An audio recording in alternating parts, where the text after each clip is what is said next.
పథకం పెట్టంగానే చాలది, అది ఎట్లా అమలవుతుంది అనేది ముఖ్యం. పబ్లిసిటీ కోసం పతారం ఎంచుకుంటానికి పెడితే అటు వెనుక ఏమయ్యేది తెలియదు.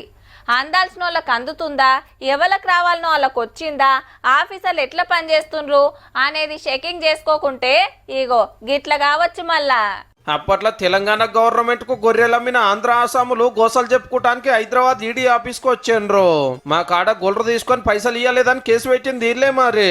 మొత్తం 133 యూనిట్లు ఇచ్చాం, 22 యూనిట్లు ఇచ్చా నేను. ఓ కొడుకో, 133 యూనిట్లు అంటే ఒక్కొక్క దానికి 1,58,000 చిల్లర.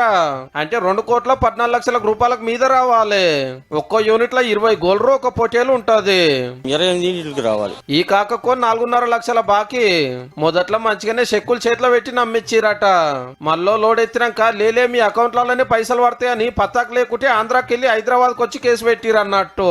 మేము అక్కడికి వెళ్ళి వాళ్ళని అనగా మీకు వేయించిన వాళ్ళే కొట్టించుకున్నారాయా, మరి మీరు ఎవరి దగ్గర వేసారో మాకైతే తెలియదు అంటే ఇక్కడ ఈ గచ్చిబౌలిలో కొంచెం పిఎస్ గారి దగ్గర కేసు పెట్టడం జరిగింది సార్.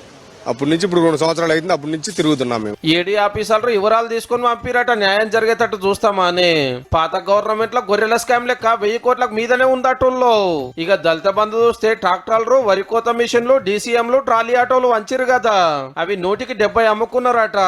కారోలు లేని వల్ల దళిత బంధు ఇస్తామన్నది 17 లక్షల కుటుంబాలకు, ఇచ్చింది 38,000 కుటుంబాలకే. ఖర్చు పెడతామన్నది 1,70,000 కోట్లు, పెట్టింది ఉత్తమ 3,800 కోట్లే. అందులో హుజరాబాద్ 18,000 మంది. పథకం పెట్టిందే హుజరాబాద్ ఉప ఎన్నిక కోసమాయే. తతిమ 118 నియోజకవర్గాలలో 100 మంది లెక్క సెలెక్ట్ చేసిరు గాని మాకేదని అందరు మలరవాడే వరకు చేతుల మీదకి లేవట్టేండ్రు. పోనీ అందినోళ్ళకన్నా అక్కడికి వచ్చిందా అంటే అప్పుడే అమ్ముకున్నారట. ఆ పథకం అట్లా, ఈ పథకం ఇట్లా 1000 కోట్లు పెట్టిన మటన్ ఇంకి తప్పిరమైంది, దళిత బంధు ఆగమయ్యింది.